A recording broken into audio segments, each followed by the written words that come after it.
Hello বন্ধুরা, আমরা আসছি কলকাতায়, যাচ্ছি 2 ঘন্টা ট্রেনে করে চেপে লঞ্চ পার হয়ে আমি কলকাতা ইডেন গার্ডেনে এলাম। কিন্তু ভাগ্য এতই খারাপ যে আমি কলকাতা আর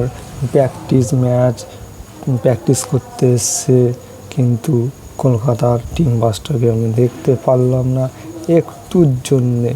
কি আমার ভাগ্য যে এই ভাগ্য নিয়ে আমি জন্মেছি, কলকাতার টিম বাস আমি দেখতে পেলাম না। আমি তো আফসোসে মরে যাচ্ছি। দেখুন, কলকাতা টিম বাস আসার পরে সব মুহূর্ত।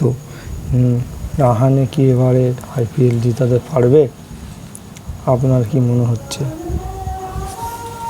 আজিঙ্কে রাহানে দেখতে ছোট, কিন্তু ওর কাজ না এত কেউ বলতে পারবে না।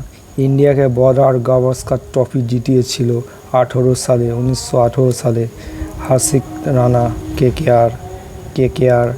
দেখুন, আর রাহানেকে কি বলবো, মুম্বাইকে জিতিয়েছে রঞ্জি ম্যাচ, হ্যাঁ, আবার 100 অনেকগুলো করেছে, কিন্তু তাও IPL-এ তাকে কেউ নিল না। কম দামে বিক্রি হলো। রাহানেকে ভাবছে টেস্ট প্লেয়ার, কিন্তু না, রাহানে নিজেকে প্রমাণ করে দেখিয়েছে, না, আমি টেস্ট প্লেয়ার নয়, আমি হচ্ছি ওয়ানডে T20 মারকুটে প্লেয়ার রাহানে। আমার মনে হচ্ছে এবারে IPL হয়তো KKR পাবে না, কিন্তু প্লে অফে সেমিফাইনাল ফাইনালের মধ্যে যেতে পারে, কারণ গৌতম গম্ভীর নেই বলেই এবারে মনে হচ্ছে KKR জিততে পারবে না, ডিফেন্ড করতে পারবে না কাপ।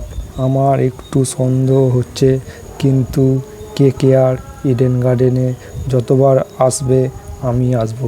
দেখুন, এত ভিড় লঞ্চে, এত ভিড় চিন্তা করতে পারবে না। আমরা বাবুঘাট থেকে লঞ্চে করে হাওড়া স্টেশনে আসছি আর দেখছি এত ভিড়ে ঠাসাঠাসি করছে লঞ্চ।